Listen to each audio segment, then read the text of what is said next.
ஆனால் அரசியலை வந்து படிக்காமல் இருந்தால் எப்படி இருப்பீங்கன்னா ஜெயக்குமார் அவர்கள் உதாரணம்.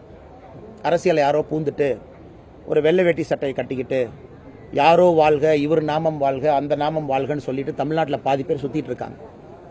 அவங்கனால தான் இந்த அரசியலுக்கு பீடையே பிடிச்சிருக்கு. இந்த அரசியல் ஏன் கெட்டு குட்டிச்சுவராக இருக்குன்னா, இந்த தலைவர்களுடைய பேரை சொல்லி நாமம் போட்டுக்கொண்டு கரைவேட்டியை கட்டி கொண்டு 1980 90க்கு தலைவர்கள் போட்ட ஓட்டை வாங்கி இன்னும் அதிமுக என்கின்ற கட்சி உயிரோடு இங்கே இருக்கு. இன்னைக்கு அந்த கட்சியினுடைய அழிவுக்கு பல பேர் காரணம்னா ஜெயக்குமார் அவர்கள் முதல் காரணம். சொந்த ஊர், அமைச்சராக இருந்தார், தென் சென்னை கோட்டையினார், சொந்த பையன் டெபாசிட் இழந்துட்டார்.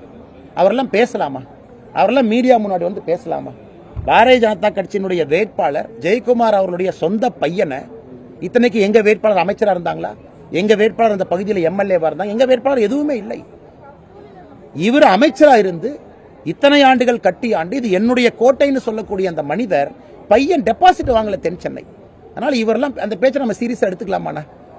அதனால எனக்கு படிக்க பிடித்திருக்கிறது, நான் படிக்க போறேன்.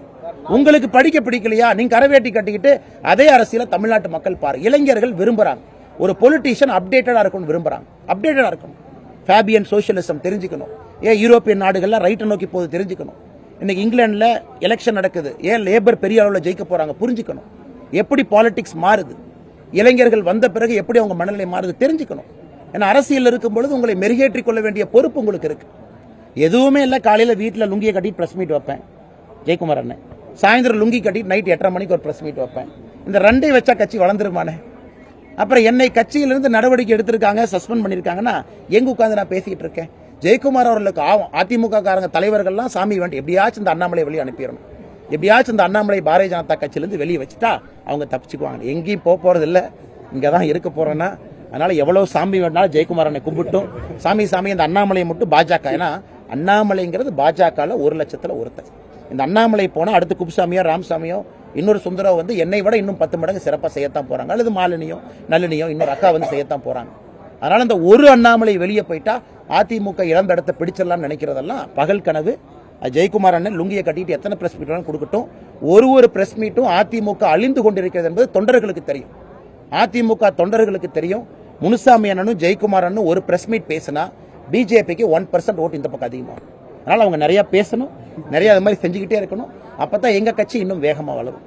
விக்கிரவாண்டி இடைத்தேர்தலில் பாமகவுக்கு ஓட்டு போடாதீங்கன்னு அதிமுக வந்து பிரச்சாரம் பண்றாங்க, இது எப்படி பாக்குறீங்க? அதாவது ஒரு தேர்தலில் ஒரு கட்சி நிற்க வேண்டும் என்றால் தைரியமா அந்த கட்சி நிற்கணும். ஆனால் இன்னைக்கு அந்த கட்சி நிற்கல. நிற்காத ஒரு கட்சி வந்து இன்னைக்கு வந்து நாங்கள் நிற்கல ஒதுங்கிக்கிறோம்னு சொன்ன பிறகு அந்த கட்சி வந்து யாருக்கு ஓட்டு போடுங்க யாருக்கு ஓட்டு போடாதங்க என்று பிரச்சாரம் பண்ணுறதை நாமளும் பார்க்குறோம், சமூக வலைதளத்திலாம் பார்க்குறோம். அதையும் தாண்டி நான் ஏற்கனவே சொன்னது போலன்னா அதை நான் பெரிய ஒரு பொருட்டாக எடுத்துக்கொள்ளவில்லை. காரணம், தேர்தலில் 3வது 4வது இடத்துக்கு வந்து விடுவோம் என்று தெரிந்துதான் அந்த குறிப்பிட்ட கட்சி நாங்கள் நிற்க மாட்டோம் என்று ஒதுங்கி இருக்கின்றார்கள். இன்னைக்கு அவங்க பிரச்சாரம் பண்ணி இவங்களுக்கு ஓட்டு போட்டுறாதீங்க, இவங்க முதல்ல வந்துடக்கூடாது அப்படிங்கிறது அவங்களுடைய டெஸ்பரேட் மெஷர். அதாவது கடைசி கட்டத்தில் யாரும் கூட இன்னொரு கட்சி வந்துவிடக்கூடாது. நான் ஏற்கனவே சொல்லியிருக்கேன், ஏ டீம் பி டீம்னு சொல்லியிருக்கேன். ஸோ நீங்கள் சொன்ன அந்த கட்சி இன்னைக்கு வந்து பிரச்சாரம் பண்ணுறாங்க, இவங்களுக்கு ஓட்டு போடாதீங்கன்னு சொல்கிறாங்கன்னா அவங்க ஏ டீமுக்கு சப்போர்ட் பண்ணுறாங்க. அந்த ஏ டீம் என்கின்ற திமுக ஜெயிக்க வேண்டும் என்பதற்காகத்தான் பி டீம் என்கின்ற அனைத்து இந்திய அண்ணா திராவிட முன்னேற்ற கழகம் ஒதுங்கி இருக்கின்றார்கள் என்பது விக்கிரவாண்டி இடைத்தேர்தல் பிரச்சாரத்தில் மற்றும் ஒரு முறை அது நிரூபணமாகிறது. செய்திகளை உடனுக்குடனும் துல்லியமாகவும் தெரிந்து கொள்ள சப்ஸ்கிரைப் பண்ணுங்க.